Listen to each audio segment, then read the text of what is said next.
Guys, today's speaker comes to us from Lockheed Martin with 25 years of experience with a range of formal roles from advanced systems engineering functional manager to chief systems engineer to executive assistant to a business unit president. My name is Tori Mitchell and I'm a fifth-year industrial design major. I'd like to welcome everyone to this afternoon's talk. Our sponsor for this impact session is the Institute for Leadership and Entrepreneurship. Today's session is being video recorded and will be available on ILE's YouTube channel later on this week. We will also be taking questions following the talk.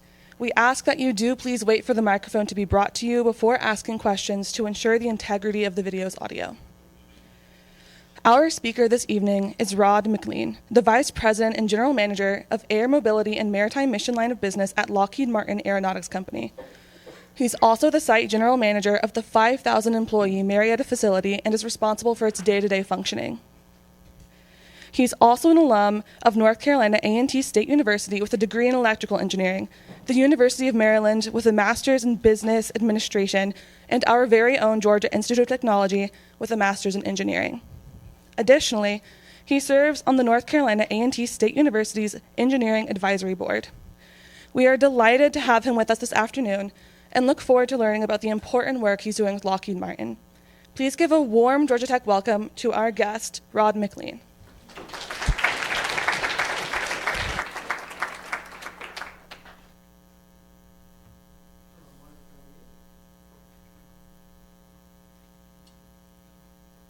Loud, but I'll wear the mic in a way I know we're capturing the video. So good evening, everyone.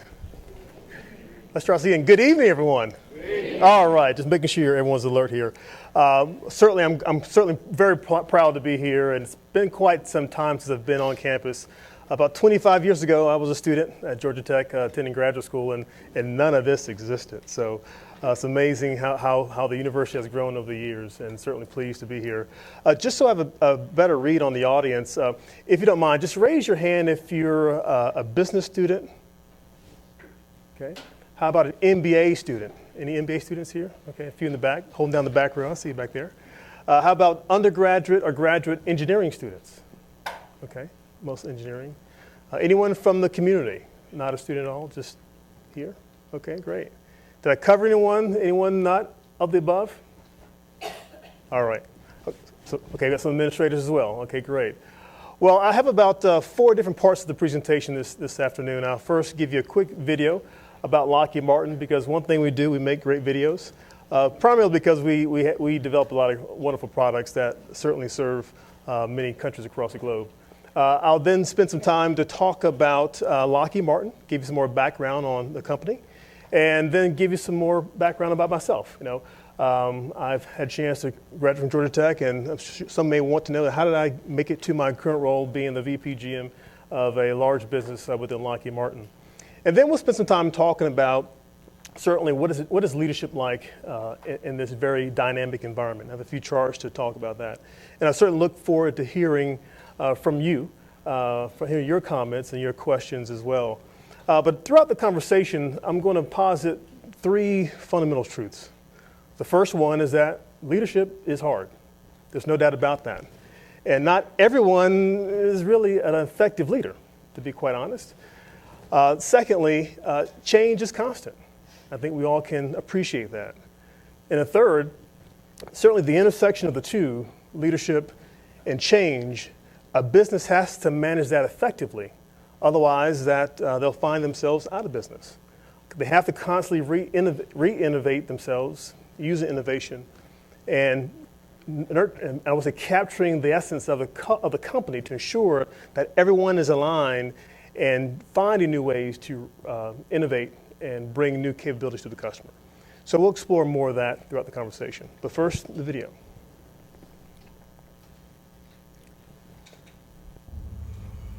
At Lockheed Martin, we're on a mission. Your mission. The one that lives depend on. The one the future depends on. The one that's unlocking new energy sources. Or the one that's uncovering enemy locations, whether it's on the front lines, at sea, in the air, in cyberspace, outer space, or on the cutting edge of science. Your mission should never be taken lightly. That's why, when millions of people are counting on you, you can count on us to build the impossible, to invent the inconceivable, to imagine new ways to get where you need to go, and give you tools that help you finish the job when you get there, to innovate, create, and solve every problem with speed and reliability. Because we know that missions aren't about getting around to it. They're not about crossing your fingers. They're about getting it done. They're about getting in, getting what you need, and getting home safely. Every mission is an expedition of the greatest importance, both to you and to us.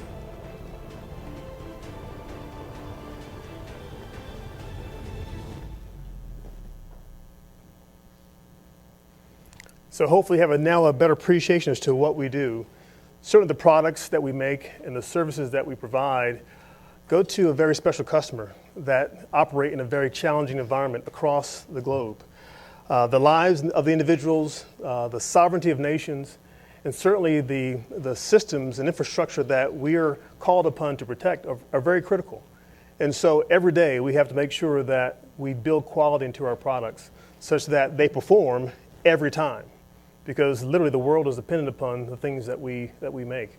That's why I've been with the company over 25 years with Lockheed Martin, working in different capacities, because at the end of the day, it gives me a sense of purpose. I've never served in the military myself, but having a chance to certainly give back to the men and women who wear the uniform, who give their lives every day to protect our freedom, to me, that's a meaning. And for me, that makes my job exciting, it makes it challenging, and it gives it a sense of purpose. So I'll spend a few moments just talking more about Lockheed Martin, give you an overview. Now we have 4 different business areas within Lockheed Martin. I work in the aeronautics business area. We also have the rotary and mission systems, missiles and fire control, and also the space business area. Within aeronautics, I would say I'm prideful of that business area because certainly we have been the pioneers in aviation for many years. The work that we've done out of our Advanced Development Programs organization, we call Skunk Works, out in Palmdale, has certainly birthed some of the most phenomenal vehicles that have ever flown in the skies.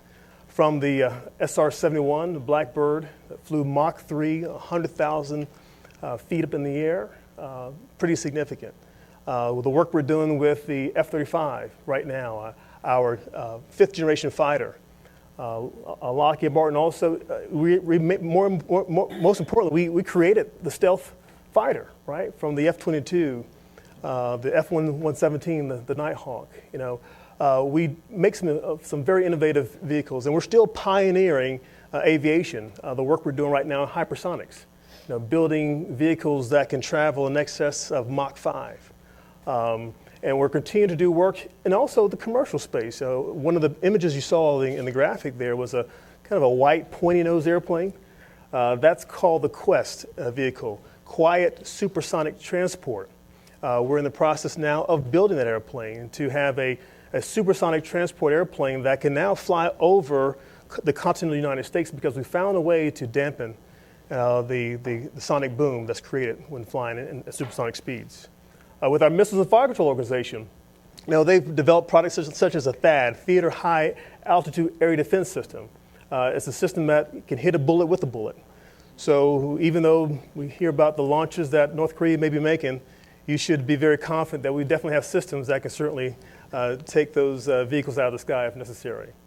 Within space, we've been very excited to have had a role in every mission to Mars that's occurred. As you well know, several spacecraft that have landed on Mars and have certainly toured the surface. Lockheed Martin has been a key element of those adventures. Also with our Rotary and Mission Systems organization, that includes Sikorsky. Sikorsky was a company that was under UTC, United Technologies Corporation, but now it's a part of Lockheed Martin. And so once again, they are continuing to provide very innovative solutions with the rotary wing aircraft. And Rotary Mission Systems also provide systems for the shipboard naval ships as well. That's where I first started working when I left Georgia Tech, as a matter of fact. So once again, a very dynamic company that certainly has operations across the U.S., and more importantly, we serve customers around the globe.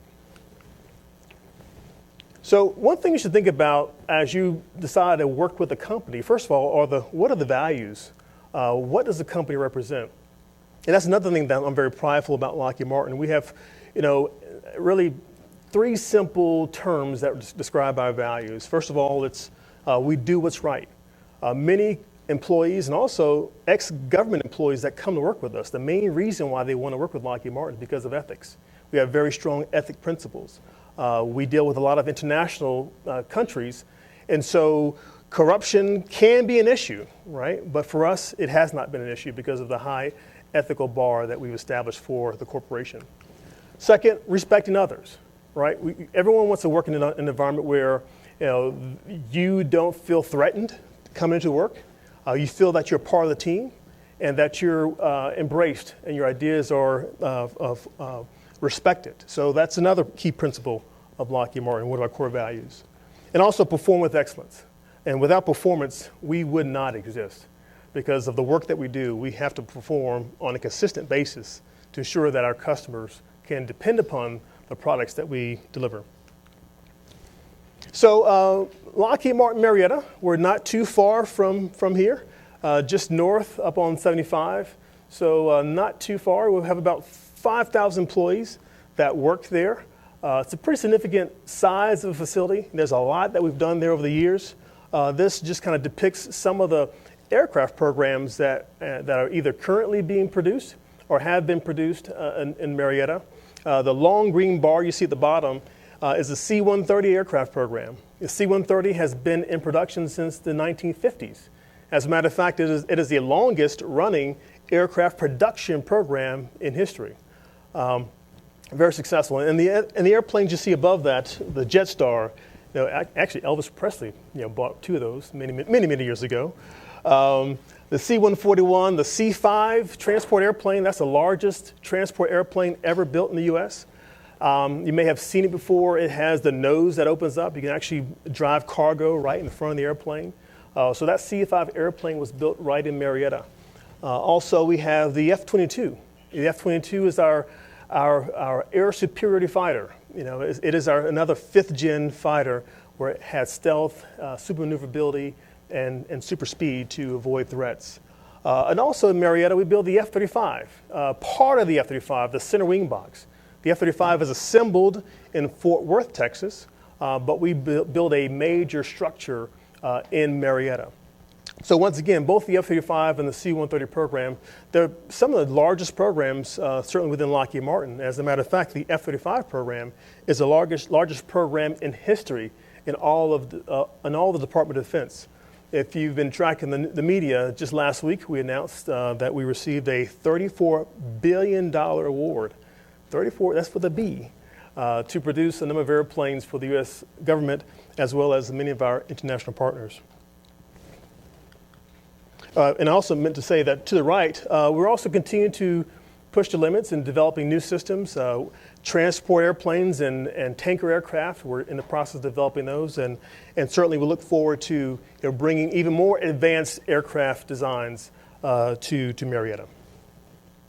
Okay. The C-130 program, what makes that program pretty exciting is that 70 different countries operate that airplane. So when you're talking about leading in a very dynamic environment, every country has its own challenges and opportunities. Dealing with our U.S. government counterpart, they more or less determine where we can export the airplane, right? So there's a lot of work that happens with our U.S. government to allow us to export the airplane to many different countries. Also within the U.S. Government, we have the Air Force, we have the Marine Corps, and also the Coast Guard that fly the C-130. So once again, a very phenomenal program. Over 2,600 airplanes have been built. And once again, many of those are still in service because of the length and the durability of the airplane. Although it was originally designed in the 50s, We continue to provide modernization updates to the airplane. So although the airplane may look the same today, if you were to go inside the cockpit, as you can imagine, the earlier versions look a lot different than the versions that we have today that are coming off the line. Okay. And our latest C-130 operator, you may recognize this gentleman here, Dr. Cabrera. He was in Marietta just earlier this week, as a matter of fact. So he had a chance to tour our site and take an opportunity to see what we do in Marietta. And as you can see in the picture here, he hopped in the simulator. He did land safely. There was no red screen after he landed. So if you happen to see him, ask him about how his experience was with the C-130. Okay. So let me talk a little about myself. So graduated from Georgia Tech, and I immediately went to work in Morristown, New Jersey, as a radar systems engineer. Had a chance to work in the leadership development program. And the good thing about that program, it allowed me to take a variety of rotational experiences and get a better perspective of personally what I wanted to do. What was good about it, I realized what I didn't like, right? And then I also realized what I did like to do. And from that point on, and because of some of the skills I learned even at Georgia Tech in my undergraduate institution at Northland A&T, I like to say I'm where I am today because of my MATLAB skills, right? But the reason why I say that is because very early in my career, I was able to apply some of the, at the time, current tools and techniques and apply those to some of the challenges that we were having within Lockheed Martin. And I had, once again, a different skill set than the individuals that had been there for 20 plus years, right? So the one thing I want to leave to you right now is that, hey, when you go into work, wherever you decide to work, you're going to bring with you a different skill set. And companies are looking towards you to provide some innovation, to provide a different perspective as to how they can solve many of the problems that they're faced with. So I was able to kind of hit the ground running and make an impact because our customer was demanding us to turn some analysis and complete this radar system design. And I was able to, once again, apply some of my skills that I've learned in college and quickly do some analysis that was well received. And I quickly got the attention of many senior leaders in the business. And as I continue to perform, I continue to get a different challenge, right?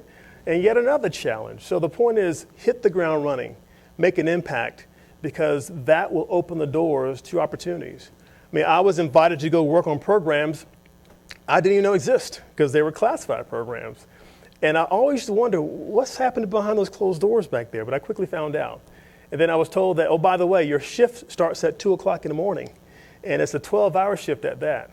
But believe it or not, I didn't turn away from that because I had a chance to work with some of the best and brightest minds that were in Lockheed Martin in radar systems analysis. And once again, my unique skill set partnered with their technical knowledge. We were able to make some phenomenal improvements and certainly solve some of the technical problems that our customer tasked us to do.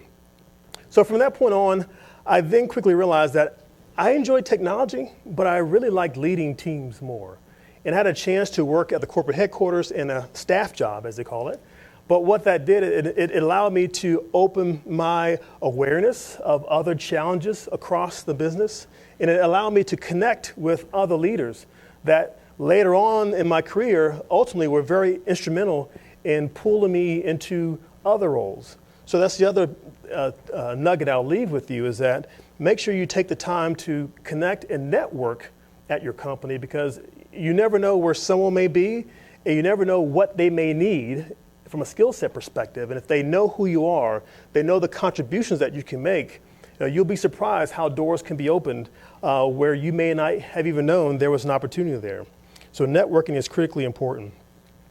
And then from that point, as I said, I networked and met with an individual who worked in aeronautics in Fort Worth. So I moved to Fort Worth, Texas, and going from radar systems to Fort Worth, where we build aircraft programs, fighter aircraft, it was night and day, right? But that is the next learning nugget I'd like to give to you is that you have to understand how to quickly absorb information and demonstrate your learning agility because those are the individuals that will be successful in their careers, those that can absorb new information, understand how to use that information to apply to the current problems.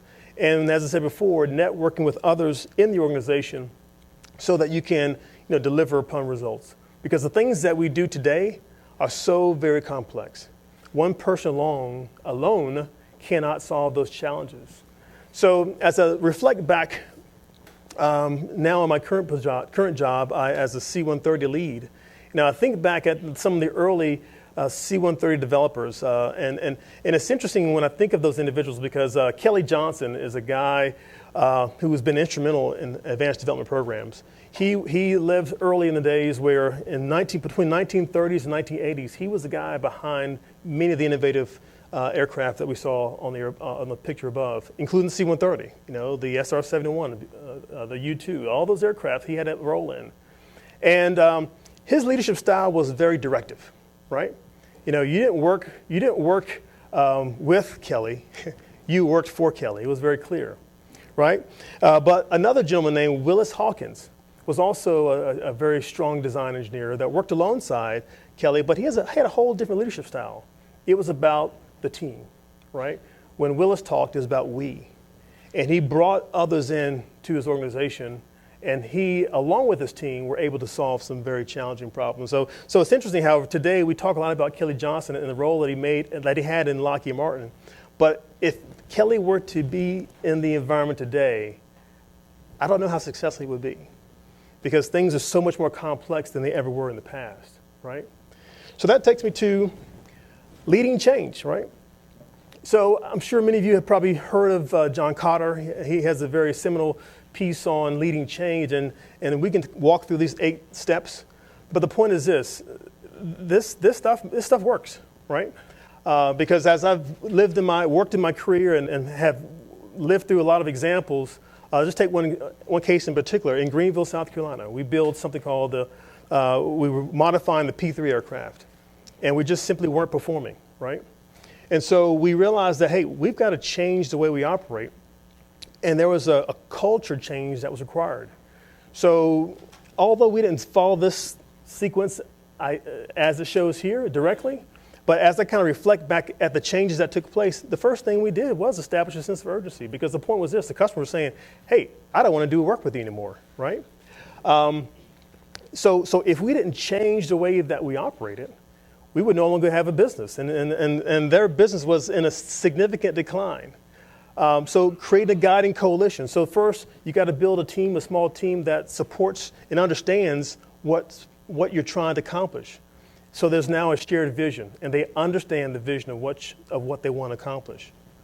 And then you've got to make sure the rest of the organization understands that vision. Can they translate and understand what it means to them, to their work on a day-to-day basis? And then now is the entire organization, are they empowered to do anything, to act differently, to make a change in the way they operate? And you've got to have those short-term wins so people know that they feel the change happening. Because if you're trying to boil the ocean, it's going to take a long time for the ocean to boil, right? But if you're just trying to get your pot to boil, that's something that they can see, right? So we defined some very near-term metrics, some performance metrics that everyone could realize and see that, hey, a change is happening, and then we, once again, focus the effort to get there. And then so once you have those initial wins, now how can you grow it? How can you expand that so that there's more successes happening across the business? And then you've got to institutionalize that change. Now it's got to live beyond just the current leadership or the current person that's in that role today. So that's called institutionalizing the change. That comes across through learning programs, training programs, and things of that nature. Now, that is certainly a technique or a set of steps you can go through to drive change. But from what I've seen in my career, it's not good enough, because change is too rapid. So when you boil it all down, you have to make sure employees and your team, they understand the purpose. Now, why are we doing this, right? Why are we making this change? And that is a hard thing to do, because individuals, they like the current state. Change is hard, right? Like, especially as an engineer, right? If you have a particular tool set that you use, that you know how to manipulate and support your analysis, and someone says, hey, we're moving to a whole new different environment, because right now Lockheed Martin is doing something called digital transformation. We're bringing forward a whole new set of design tools that will allow us to go from design to production in a shorter period of time. Because once again, this is what the industry and our customers are demanding, so we've got to make that change. So we've got to be very crystal clear on that purpose. And then, do the employees feel it, right? Is there a passion behind the change? Because there's something called, am I going to comply with it, right? You told me to do it, so therefore I'm going to do it. Or are they committed? There's a difference, right? Compliance versus commitment. So we have to drive commitment so you have the passion to continue the activity. And then it has to persist over time. And some of the elements that help you drive that purpose, challenge the assumptions and embracing the disruption. Oftentimes we go down a path that we think is the right path and we get everyone behind it, but over time the assumptions change and we're still going down a direction that is no longer the right way to go. I mean, I think there's so many different cases in business where companies just ignored the obvious. And in hindsight, wow, we really should have embraced that. And that's where you have to have a pocket of your organization that continues to embrace those disruptions, to explore, hey, is there something here? Because if you ignore it, the fundamentals of your business could change, and all of a sudden, you're out of business. I think I'm sure you probably read the story how the Netflix CEO went to Blockbuster and said, hey, for $50 million, could you buy my business? I'm struggling here. I don't know if I want this to, I don't know if I want to continue to lead. I think, but there's a good marriage here between Netflix and, well, what was Netflix and Blockbuster. And so the story goes, he turned it down, right? So Netflix says, okay, I'll go off on my own. And they innovated on their business model. And I think we know how that story goes, right? So Netflix is now on top, and can you even find a Blockbuster store anymore? Not really. The second piece is aligning the culture, with the results, and engaging in solicit feedback. That's where the passion comes. And that's really one of the harder things, the culture change. Because if you're trying to take the company in a different direction, but the culture is still operating in a way that won't achieve those results, you're never going to get there. And then as leaders and influential members of your team, you've got to engage your team to ensure that they're on board with where you're trying to go and solicit that feedback so that if there's some minor adjustments you need to make, you have that ear for that and you know how to drive that change. And the second piece is, checking and adjust. Both the metrics you're using, because with any change, you've got to measure your change. You've got to understand what do you want to accomplish. And then also the mood of the employees. Are they on board? Are there some things you should be doing different? Are we missing something, right?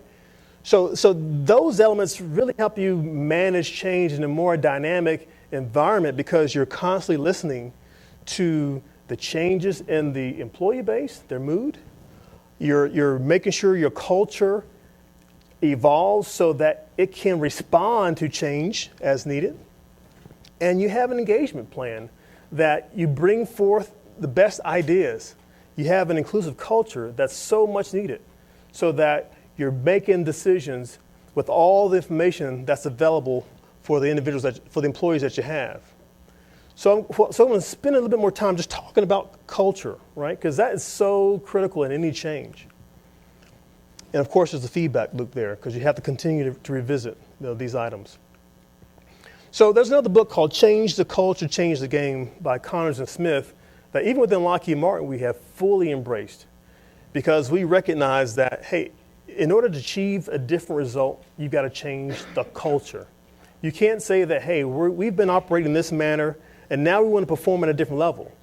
But if your culture doesn't change, it cannot evolve. So there's something that this book prescribes as the results pyramid. At the top of the pyramid is, okay, we want a different result. We want to deliver, instead of delivering 100 airplanes a year, we want to deliver 150 airplanes a year. All right, but have you changed anything differently? Well, yeah, I'm going to give everyone a new action. You just have to do something different, right? Simple, right? If you want a different result, just direct the team to do something differently, right? So those are the very, very visible things that happen.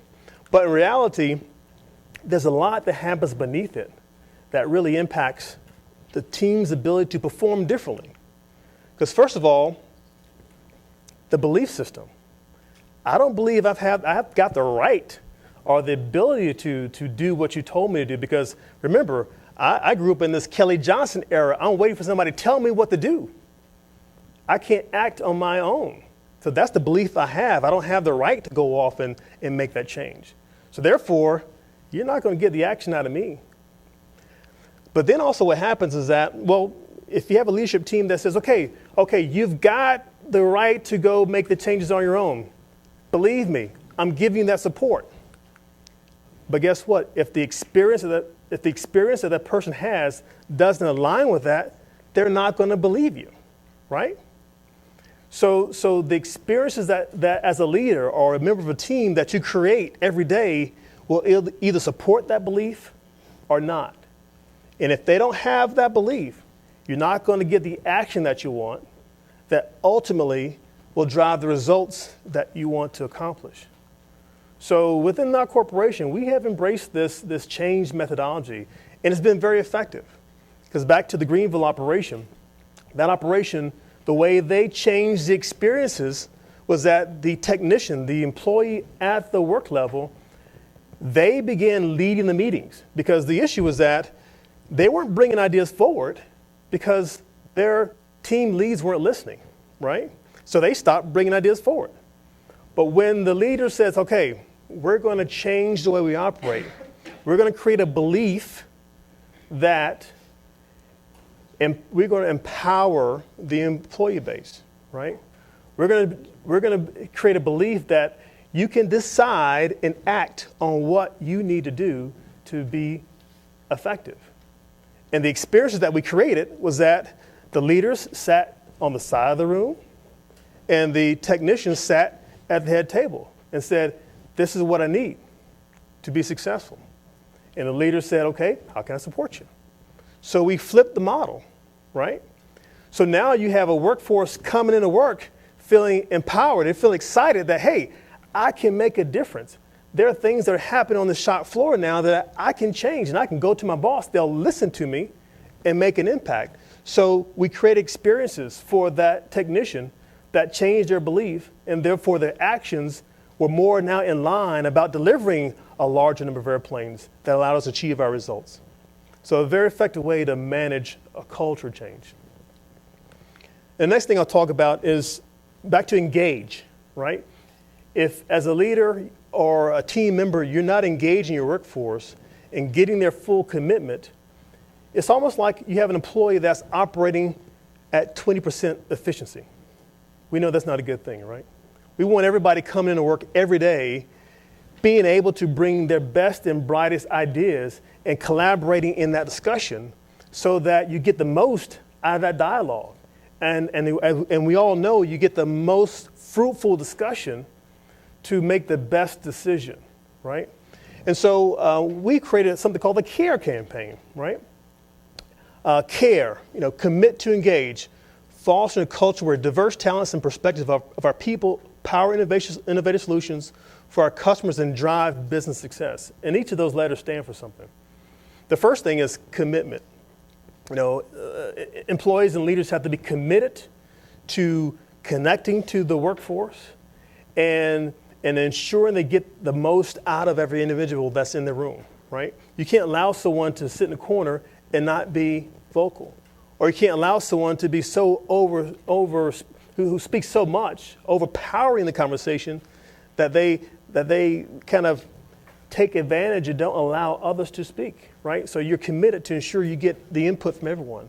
And also being aware. A is for awareness. Awareness of our own biases. Because we all have biases. It's just the way that it is, right? That's the way because of where we grew up, because of the experience that we had in life, No, we have biases about how someone may think or how someone may work with another person, right? So this awareness is about being self-aware about the biases that you have so that you can be open to other ideas and perspectives. The R stands for results, because at the end of the day, it is about delivering results and being able to, work with the team that you have and tasking the right individuals based on their strengths to connect with the rest of the team to get the most out of that engagement, right?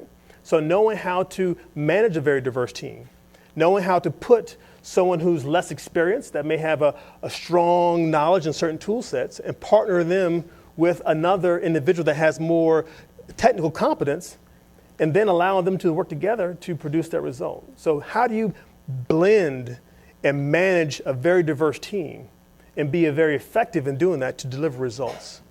And the E stands for engagement. And that's where it does take that personal action to talk with an individual one-on-one.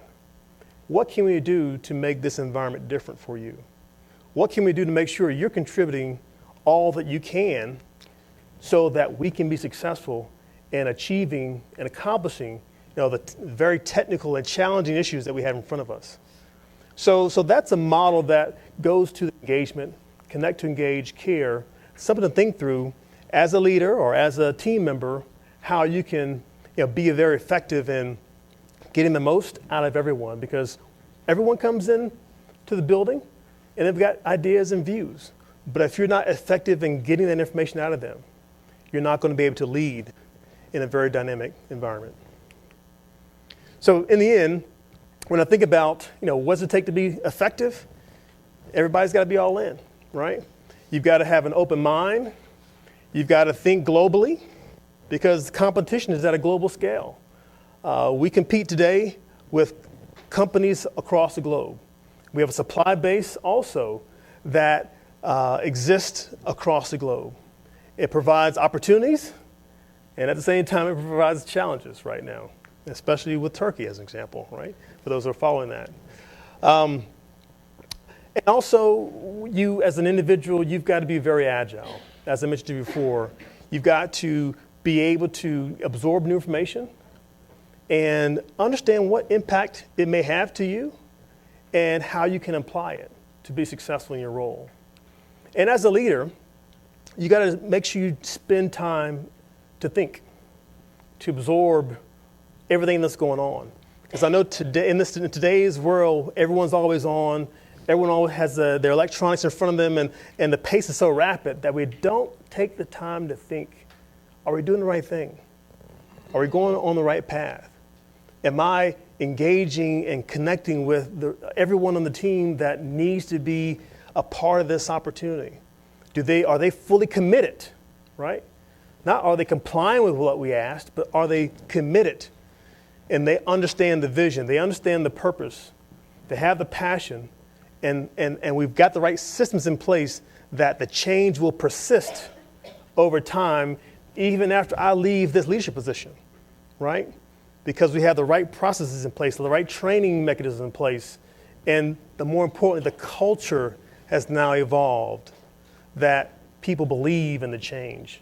And they are now sharing that and encouraging others to believe in the change as well, right? Okay? So that's all they have. Open for questions.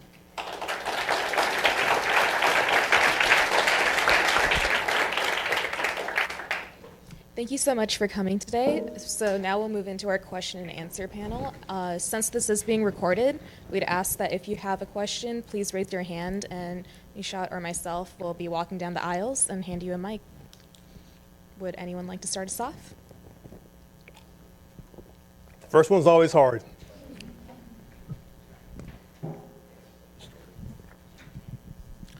Thanks for coming out today. I guess given the backdrop of what's going on at Boeing in terms of which could be viewed as managerial lapses and a lapse in perhaps ethics, and recently over the weekend with Steve Easterbrook leaving McDonald's because of sort of an ethical lapse, or at least I think having an affair with a staffer. I guess my question is that one of your core values is, I guess, was it do the right thing, was it be ethical? How are you ensuring that your entire organization is doing that? When you have an organization of 5,000 plus people, how do you know, or how do you instill this sense that, being ethical is extremely important to being successful at Lockheed? Right. Yeah, it does start, first of all, with the tone at the top. And I think when Lockheed Martin was first formed, and we combined Lockheed and Martin Marietta, Norm Augustine was the CEO at the time. And I was a brand new employee, just started in 1994. I think the combination happened in 95, as a matter of fact. And one of the first things that came out was ethics, right? And the core values were established shortly after that. And it was pounded from day one that, hey, we always will do the right thing and make sure that we don't compromise safety and we don't compromise the customer experience, right? And therefore, we also put systems in place to ensure that those were reinforced, because the one time an incident occurs and you turn a blind eye, that's when, oh, they say these things. Back to the experience again. Well, you say one thing that I hear what you're saying, but you had an experience, so therefore my belief is going to be such that you don't really care about ethics too much. So we have a strong ethics organization, right? So if you see an issue, you're able to report it, And I would also say there's training that happens throughout the year just to remind us, what are the right decisions we should make. So once again, there are lots of training programs in place, both online and each year. I know we have an ethics annual training where we actually go through live cases that have happened within Lockheed Martin and we have a discussion about it, right? What happened in this situation? What should they have done differently? And so there's a language that we've created around reporting issues and having a conversation. Do you take everything to ethics? No, there may be some things you take to your managers. There may be something you talk directly to the individual. So there are mechanisms we've put in place so that we know how to respond when we see those things. But first of all, it starts at the top. The values are understood. If you can go anywhere in Lockheed Martin and say, what are the core values? And they can tell you, perform with excellence. They can tell you those things. Yep.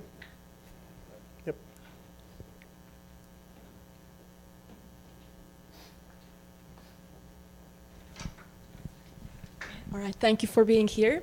So my question is about your workforce, and I believe you employ a lot of engineers, PhDs, lots of technical people, and stereotypically these people are not always interested in taking leadership positions or challenges. So I was curious, how does Lockheed Martin ensure that they are developing the leadership pipeline and ensuring that there won't be a leadership gap moving forward? Right. So I think it really is about understanding a person's interest, because both good and bad, sometimes we've placed people in leadership positions that in the end they were truly a true technical expert, right? But to your point, we have also development programs to give various level of leaders, the right experiences and the right training to prepare them. But it really goes back to career development, right? And having an employee communicate and identify what their interests are. And like for myself, I started out as an engineer, right? And I came into Lockheed Martin, I wanted to be the best software engineer there was, right? So my first few assignments were, I said I wanted to do software development, so they gave me a COBOL assignment. I was like, well, that's not really what I want to do. So I ended up doing some C++ development. And the point is, I realized that, hey, technical work is great, but I enjoy managing the work, right? So once again, communicate with my manager with my interest of what I want to do. And that's one thing about Lockheed Martin. We're such a diverse company. If there's something you want to do, we can find a way to plug you in. I myself have worked in Morristown, from Bethesda to Rockville, Maryland, to certainly Fort Worth, Texas, and now Marietta, Georgia. And I made those transitions because there was something different that I wanted to do and a new challenge that I wanted to experience. And I was fortunate to be offered opportunities to do that. So it does go back to conversations with the leader and the individual. And sometimes it is about the leader seeing the talent, the potential in a person, and then putting him or her in a position where they can demonstrate the leadership skills, right? And so there are ways that we have an engineer that they can be a project lead for a technical element, right? Or lead a particular internal research and development project. So there are ways that they can get some experiences to kind of test the water. Do I like leading people? Do I like being in that position where I'm now delegating tasks?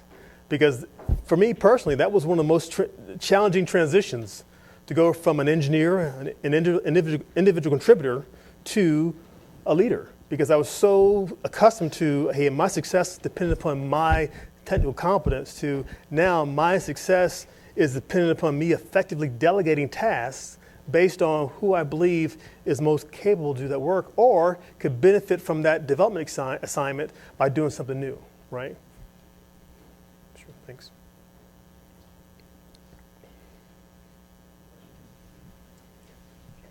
Thank you for coming. So I loved your talk, and one theme that kept popping in my head, or I guess not theme, but event, was the BP oil spill. And especially given what you talked about, I'm not sure. Have you seen the recreation, like video of? Have not. No. So the point being is that when it happens, it seems like there was a lack of empowerment and a lack of enablement by the rig operators, the roughneckers, to be able to push button to stop well production, things like that. Those seem to be procedural processes that come from the top down. So I'd just like to know Lockheed Martin's stance on enabling individuals that may not be higher up in the food chain to make important decisions when they need to be made in the absence of executive leadership. Right. So it goes back to our core values again, back to do what's right, right? So if you see an issue, being able to certainly take an action because it's the right thing to do, and also empowering our workforce. And one of the beliefs that we're trying to do, that we have embraced, is decide and act, is a belief that we want our employees to believe, and we are kind of taking the decision authority down at a lower level. And because that's one of the things we're constantly hearing from our employee base, is that, hey, I have to always go up to get approval, right, for some things that should not have to go up. And we're like, well, as leaders, no, we want you to make the decision at the lower level. So that's an area that we're still transforming as a culture. But to your point, if you define a level of performance or a level of safety that you want to maintain and sustain as an organization, when things happen that trip those thresholds, you've got the accountability and authority to decide on the spot to avoid any potential issue. But the key point is establishing those expectations up front, and failure to communicate that therefore individuals believe that I've got to take everything back up because I don't know what level of authority I have where I am in the organization. Thank you so much, sir, for coming out and helping us with your what's going on internally and sharing with us. I had a quick couple of questions that are corollary to some of the other questions that were here that were stated before. How do you prioritize so many of these things? You have ethics. You have being that your core goal is defense of the free world. So. Quick question. In the 80s and the 90s, it was a pretty clear enemy in the Soviet Union, and everyone was agreed upon that. In this day and age, it's not so clear, and you have very competent enemies, and there are a lot of them. And how do you deal with that, especially now that many of our engineers here at Georgia Tech in aerospace, PhDs are all international students. There are very few American students. So, how do you deal with all these issues? Well, there's a lot in that question, first of all, I should say. But I'll first say, how do I deal with a lot of the international challenges with our I will say, adversaries across the globe? So first of all, we do not sell systems to a country without our State Department's approval, right? So Lockheed Martin alone is not going off selling systems to an adversary of the United States, right? We only support defensive system sales to our partner nations.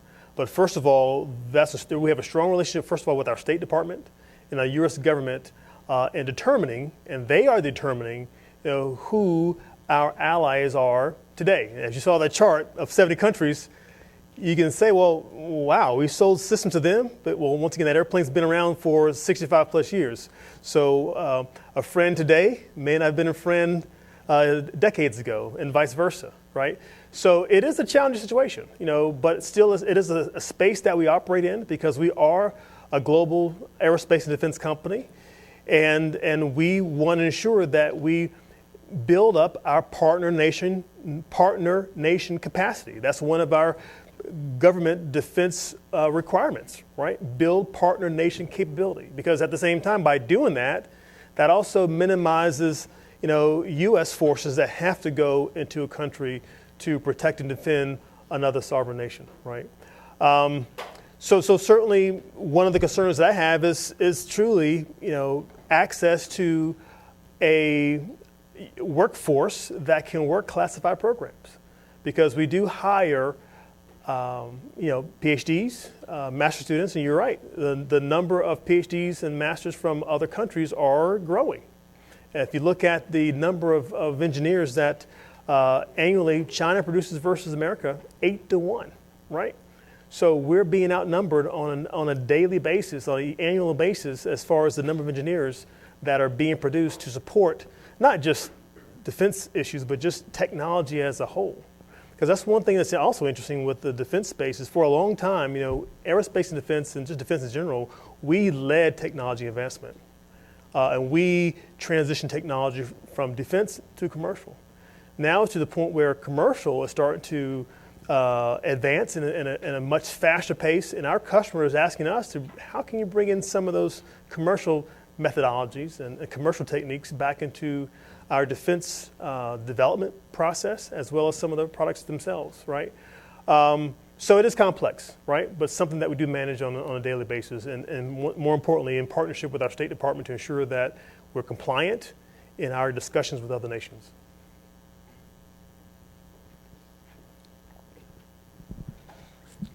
So I had a couple of questions. My first one, I was wondering if you could repeat the CARE, what the letters in the CARE and what they stood for. Sure. Commitment. C is commitment. A is awareness. R is results. And E is engagement. And my second was, I was wondering what metrics do you use to check the effectiveness of the programs that you set, as well as like the progress of the company, Lockheed? Right. So, case in point, I'm waiting next week to get my next set of results of our cultural survey. Right, and the cultural survey is not only just the progress we're making from a cultural transformation, but also measures other things as well. So feedback on ethics, even, right? How much do I trust my manager, right, to make the right decision? There's lots of questions that are incorporated in this survey. So that's one way that we get, no kidding, measurements on how the transformation is progressing. Because the pyramid, that results pyramid I showed, that's part of a significant culture change initiative that we've had within our corporation. And right when we began, back to the beliefs that we defined, literally we had questions in that survey to measure how we were progressing against those beliefs. And the way the data is collected, you can see by organization, and by individually even, how well they're progressing in creating those experiences where the employees can align to those beliefs. So we do have a number of surveys that we do. One is we do like every other year or so, but there's some smaller surveys that we also conduct just to kind of measure specific things about the business. But still, from a performance perspective, you can look at our delivery performance. You can look at our quality metrics. There's so many different metrics across the business that we can monitor to gauge how well the changes that we're putting in place are being realized. So we have time for just one more question. Thank you, Mr. McLean, for coming. Being a leader, someone that influence 5,000 people at Lockheed Martin. Every leader has to deal with fear at some time or another. What can you tell us to encourage us that when we are facing fears or great overwhelming challenges, what can you say to us to encourage us to look past our fears and our challenges? It goes back to, what are the results you want to accomplish, right? And what kind of experience you want to create in the workplace. Because as a leader, the challenging thing about a leader, you're always being observed, right?